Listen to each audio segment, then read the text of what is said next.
Pok Mi awak batal kan kedai tu RM7. Jom kita pergi makan nasi ayam RM7. Apa buruk ni? Kat mana? Kat depan tu. Kau pernah makan sekali tu hari RM7. Sulaiman, Pok Mi, gimana tu? Singgah tu. Awi tu Mi. Jom dia panggil kita. Boleh tajak sekali. Wih. Oh. Pergi. Mana dulu sini? Awak ni nak pergi ke mana? Laju-laju ni. Kita yang orang ingat pergi makan nasi ayam RM7 sana. Awak orang ni, buat benda pergi makan nasi mahal tu. Kau ada tempat paling murah lagi di sini.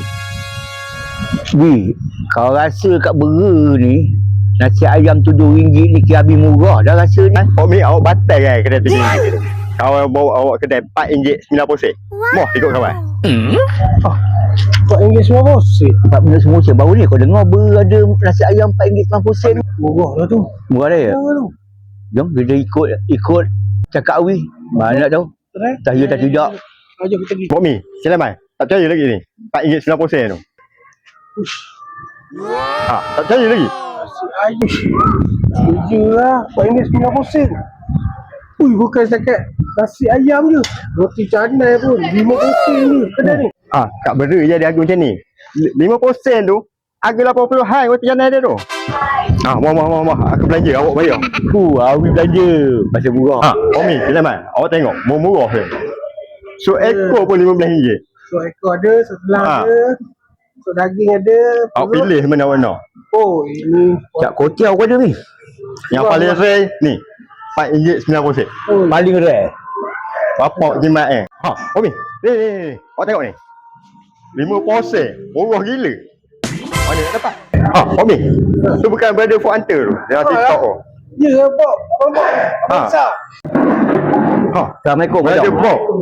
Brother Food Hunter di sini Wah, abang bawa pada lama. Nanti kamu ni makan nasi ayam ke roti canai? Kawan datang sini, bawa ada kawan nak makan nasi ayam RM4.90. Bagus. Kawan ni bang, Nak? bukan tak percaya sangat kat Awi ni. Kata makanan murah. Tapi betul lah kalau kau tengok ada Pok Hunter. Kau percaya lah. Ada Pok Hunter barang mesti terbaik punya. Ram. Sedap. Sedap. Dah lah, sedap. Murah pula tu. Okey. Dua lagi. Ni. Baru 2 suap. Order lagi 2 pinggan. Dahsyat. Tak dia Awi. Tengok sedap ni. Tak ubi lah kemari. Ni. RM4.90 lebih kurang macam RM7.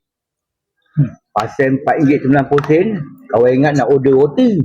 Awak order nasi 2 tadi Boy, roti boy 1. Okey. Sekejap lagi kita temu ramah dengan Tokek. Awak orang Bera. Orang Temelur. Orang yang negeri Silai. Main sini.